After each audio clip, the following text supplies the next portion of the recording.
Being prepared for the unexpected starts with a well-packed bug-out bag.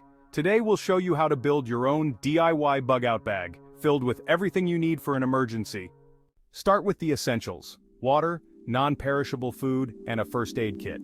These are your top priorities for staying healthy and hydrated in any situation. Next, add some basic survival tools, like a flashlight, multi-tool, and an emergency blanket. These items are lightweight, but they can make a big difference in an emergency. Don't forget personal items like extra clothes, hygiene products, and any medications you or your family members may need. Being prepared means thinking about comfort as well as survival.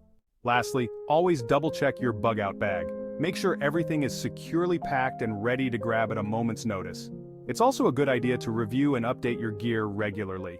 By following this guide, you'll have a bug-out bag ready to go, keeping you and your family prepared for any emergency.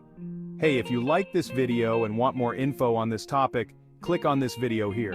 You can also get more life-saving information at isurvivethrive.com. And of course, don't forget to subscribe to our I Survive Thrive YouTube channel. Check the description below this video for helpful links.